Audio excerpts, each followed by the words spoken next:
has all led us here to this great city of Baltimore. Ladies and gentlemen, from Baltimore, Maryland, let's get ready to rumble! Oh, we are! If there's anybody that's a big star in Baltimore, it's you. In Baltimore, whether you like it or not, you better learn to live with it, because I'm the best there is. This tonight is Championship Wrestling returns to Baltimore at the Baltimore Civic Center tonight. And I have picked Baltimore out to be the place where this war is going to come to an end, because they got a lot of nice, fine hospitals there. You know it, I know it, and Baltimore is... It's the Night of Champions in Baltimore, Maryland at the Civic Center. Hello, wrestling fans, and welcome to another edition of the Wrestle-Rama podcast. This week, we're going to be talking about the Jimmy Superfly Snuka Nancy Argentino incident, which led to the death of Snuka's girlfriend back in May of 1983. We're talking about this in anticipation of the upcoming Dark Side of the Ring episode featuring the Snuka Argentino situation. We're kind of going to look at it through the eyes of a youthful wrestling fan back then, but also give some thoughts as an adult now. Before we get into the episode, I want to remind everybody to check us out online at WrestleRama.com, also on Facebook and Instagram at WrestleRama. The Superfly Nancy Argentino situation took place back on May 10th, 1983. They had a TV taping in Allentown, Pennsylvania. But before we get to that, I kind of want to lead up to that since we are a Baltimore-based website, podcast, production, whatever you want to call it. I want to kind of lead up to that event through the eyes of a youthful Baltimore wrestling fan. Kind of go month by month events at the Baltimore Civic Center from Snuka's debut. Snuka debuted in the summer of 1982. His first appearance at the Baltimore Civic Center was June 19th, 1982. It drew 8,900 fans. Snuka was in the main event. He teamed with Mr. Fuji and Mr. Saito, who were the WWF Tag Team Champions at the time, as they defeated WWF Intercontinental Champion Pedro Morales, Tony Gurria, and Ivan Putski in a best 2 out of 3 falls match. The match went 28 minutes. Fall 1 saw Mr. Fuji pin Pedro Morales. Fall 2 saw Pedro pin Mr. Fuji. And Fall 3 saw Jimmy Snuka pin Tony Gurria to get the win for his team. The next show in Baltimore was August 14th, 1982. It drew 12,629 fans. Jimmy Snuka was originally scheduled to face Tony Atlas. He did not make the show, so they substituted Pat Patterson. Patterson defeated Snuka by disqualification in 15 minutes, 28 seconds. The next show in Baltimore was October 30th, 1982. Snuka was not on the show. This was right after the Ray Stevens angle. And to tell you about that, as a kid, I remember vividly that match or that angle. I was watching in my parents' basement. I was becoming a Snuka fan at the time after weeks of Snuka teasing becoming a good guy. This was it. He was free of his contract. Lou Albano had been stealing all of his money. And Jimmy had to go to the ring for a match against this old guy that we have never seen before named Ray Stevens. Excuse me. And it was weird to see Ray Stevens managed by Fred Blassie. And then we see Captain Lou Albano get in the ring and start chewing out Snuka. It, of course, became a 3-on-1 as Snuka was attacked by Albano, Stevens, and Blassie.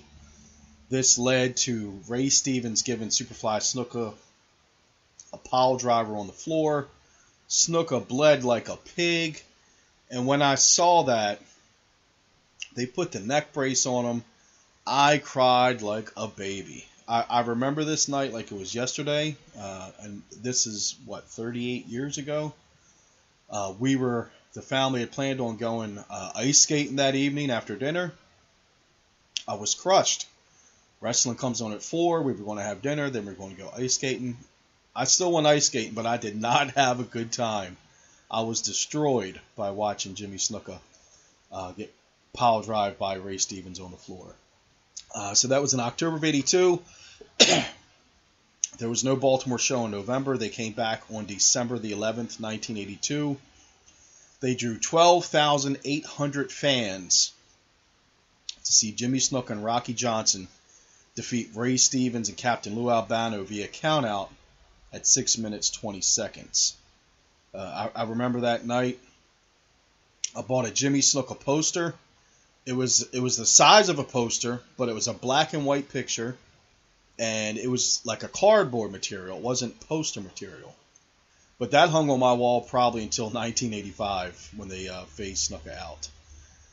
WWF returned January 29th, 1983. They drew 12,200 fans, and that saw Jimmy Snuka defeat Ray Stevens by countout. No show in February. They returned March 12th, 1983, in front of 12,800 fans once again for a huge match. Andre the Giant, Jimmy Snuka, Pedro Morales, Chief J, and Jules Strongbow defeat WWF Intercontinental Champion Don Morocco, Ray Stevens, Mr. Fuji, and WWF Tag Team Champions the Wild Samoans in a best 3 out of 5 falls match. Morocco's team won the first 2 falls. Andre's team won the final 3 falls. And I believe that was the night that my father bought me the Jimmy Snuka foam fingers, the I Love You foam fingers. They returned April 9th, 1983 in front of 12,000 fans as Jimmy Snuka pinned superstar Billy Graham in 6 minutes 21 seconds. This, of course, takes us to May. Snuka did not compete on the May or June Baltimore house shows.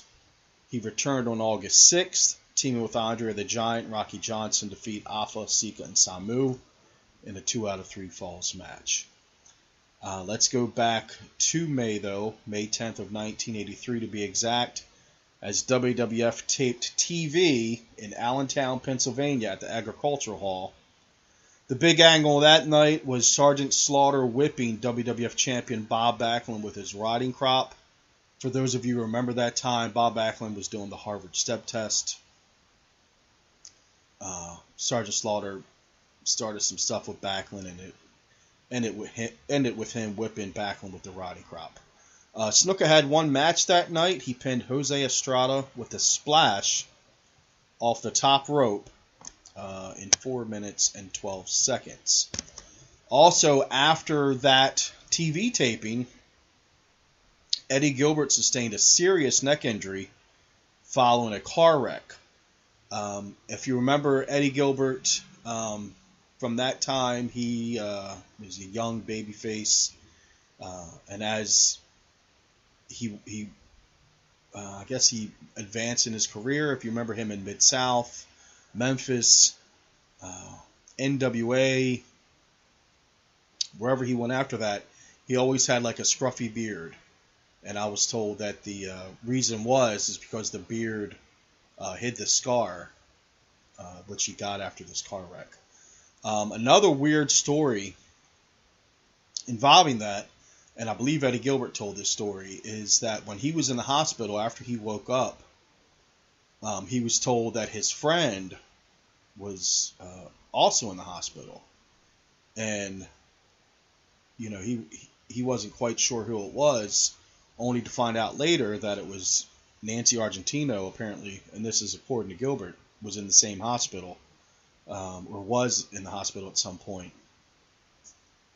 And it was on May 11th when Nancy Argentino passed away from undetermined cranial cerebral injuries. The death was ruled an accident. Let's get into some details leading up to that death. If you guys want some reading information after the podcast, Irv Muchnick wrote some great stuff back in the early 90s. He was really tearing the WWF a new one at the time. between the steroid controversy, the ring boy controversy. He was also big on this Snuka Argentino situation. And he wrote a piece, I believe it was either for Penthouse Magazine, or it may have been for USA Today. I know he's writing for the New York Times. But the piece was called The Superfly and the Groupie. If you Google Superfly and the Groupie, I'm sure you'll find a great, great piece. So let's get back to the TV tapings. That night, after finishing his match at the Agriculture Hall in Allentown, Pennsylvania, he returned to his room at the George Washington Motor Lodge in nearby Whitehall to find his girlfriend of nearly a year gasping for air. 2 hours later, this 23-year-old wrestling fan who worked as a dentist assistant in Brooklyn and dropped out of Brooklyn Community College to travel with Snuka was pronounced dead at Allentown Sacred Heart Medical Center of undetermined cranial cerebral injuries. Now, she was 23 at the time. In 1983, I believe Snuka was 40, so there was a 17-year difference between the two. Before she met Snuka, she was dating Hulk Hogan. And word is she left Hogan after finding out that he was fooling around with other women. So from Hogan, she went to Snuka. WWF did tape All-Star Wrestling the next day at Hamburg, Pennsylvania. Snuka did not compete. WWF ran 2 shows on May the 12th, which Snuka missed. He was back in action on May 13th, pinning Mr. Fuji in Pittsburgh in front of 14,000 fans. Snuka and his girlfriend were driving his purple Lincoln Continental from Connecticut to Allentown for the WWF TV taping. They'd been drinking, and they stopped by the side of the road to use the bathroom. One of Superfly's stories say that in the process of using the bathroom, Argentino slipped on some wet grass near a guardrail and struck the back of her head. Thinking nothing of it, she proceeded to drive the car the rest of the way to the motel. Superfly did not have a driver's license, and after they checked in, they picked up some takeout food at the nearby City View Diner. Snuka had no idea she was in any kind of distress until he returned late that night from the matches at Agricultural Hall. Argentino died of traumatic brain injuries consistent with a moving head striking a stationary object, according to the autopsy. The injuries were consistent with a moving head striking a stationary object, as if somebody was running their head into something. Autopsy findings showed that Argentino suffered more than 24 cuts and bruises, a possible sign of maid abuse, on her head, ear, chin, arms, hands, back, buttock, legs, and feet. So the stopping on the side of the road was one of Superfly's stories. He also said at various points that they were horsing around at the hotel, and he pushed her, and she fell backwards and hit her head on the wall. I believe another story was that he had pushed her at the side of the road, and she fell backwards and hit her head on concrete. So there were a few different stories from Superfly. It is believed that Snuka delaying the 12 to 24 hours and calling for medical help contributed greatly to the emergency staffers' inability to resuscitate her. So he left her in the hotel, drove to the TV tapings, waited, did his match, drove back to the hotel, and then his story was that he had called the hotel front desk to alert police. Snuka was the only person of interest in the investigation. He was questioned but never charged. The case was never closed. The original investigation effectively went cold on June 1st, 1983, after prosecutors met with Snuka and WWF owner Vince McMahon at the district's attorney's office law library. There's no record of what was said during that meeting. Now, a few things I've read over the years, whether I can't remember if it was in Superfly's book or again something by Irv Muchnick in one of his writings. But the story is the police were trying to interview Snuka. The district attorney was trying to interview Snuka. And he was playing the wild, well, not wild, but the jungle character, like not knowing English, not sure what they were talking about, and that's why Vince McMahon was there. Another story, and this may have been in Snuka's book, was that Snuka and McMahon went to the meeting with a briefcase, but when they left, they did not have the briefcase. So take of that what you wish. So less than 4 months before Argentino died, Snuka was charged with assaulting her in a New York motel. And this is fucking wild. Police were called that night after complaints of Snuka dragging Nancy around by her hair. Police say that he also battled with the responding police, so they called for backup. Now, for those of you not familiar with Snuka in 1983, he was juiced to the gills. He was huge, ripped. He was a muscular, Tarzan-looking dude, wild dude. So I can only imagine the local police when they showed up and saw Snuka out of control. So the police reports say that Snuka battled 8 police and police dogs. He was charged with 2nd and 3rd degree assault, resisting arrest, and obstruction of governmental administration, but accepted a plea deal that dropped all of those charges in exchange for pleading guilty to harassment, and this was in April of 1983. So a month before the girl died,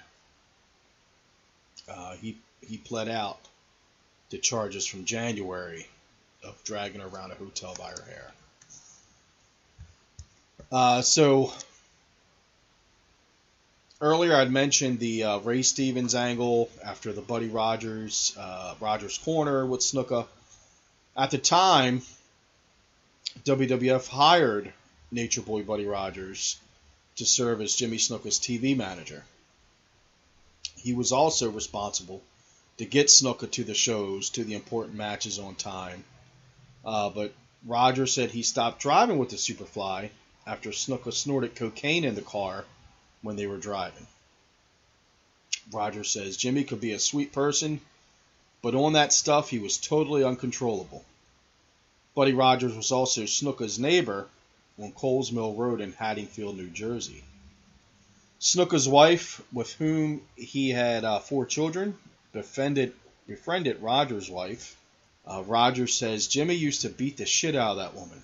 She would show up to our house, bruised and battered, but she couldn't leave him. He had her hooked on the same junk he was using. It should also be noted that Snuka allegedly regularly abused his wife Sharon physically and sent her to the hospital 5 months after Argentino's death. According to a criminal complaint, there are photos and notes of these injuries taken by Debbie Rogers, the wife of Snuka's manager at the time, Nature Boy Buddy Rogers. So that's a lot of information to take in. As I said earlier, I was a huge Superfly fan. Probably as a kid, he was my first favorite wrestler. Before Hogan, before becoming a Hulkamaniac as a kid, I was a huge, huge fan of Superfly Snuka. It's sad, as an adult, learning what happened. I mean, I was, hearing these things or at least hearing the stories in the late 80s and reading Muchnick stuff in the early 90s. And then, of course, it was all brought back up a few years ago, just before Superfly died. I'm sure that the Dark Side of the Ring people are going to do great work with the information that they have. All their episodes so far have been great. Highly recommend you go out of your way to watch them. They're all up on YouTube, just YouTube Dark Side of the Ring. It's going to be hard to watch, much like the Chris Benoit episode was hard because I was a huge fan of Benoit. I still love his work. What he did was fucked up, but I still love his work. Same with Snuka. What Superfly did was fucked up, but as a kid, I loved him. I screamed out of control for the guy. So it's going to be hard watching the episode. If you watch the episode, let me know what you think. We're going to be back with you probably on Thursday with a recap of the show and our thoughts. I believe it airs Tuesday night, so we'll probably record Wednesday, have it up for you Thursday. Again, check us out online, WrestleRama.com. That's where all the podcasts will be stored. Again, you can check out all the old programs, ticket stubs, match clippings, match results, and hopefully some upcoming events we can share with you. I hope you're staying safe, guys. Thanks for tuning in, and until next time, take care and see ya. Has all led us here to this great city of Baltimore. Ladies and gentlemen, from Baltimore, Maryland, let's get ready to rumble! Oh, we are! If there's anybody that's a big star in Baltimore, it's you. In Baltimore, whether you like it or not, you better learn to live with it, because I'm the best there is. This is tonight as Championship Wrestling returns to Baltimore at the Baltimore Civic Center tonight. And I have picked Baltimore out to be the place where this war is going to come to an end, because they got a lot of nice, fine hospitals there. You know it, I know it, and Baltimore is... It's the Night of Champions in Baltimore, Maryland at the Civic Center.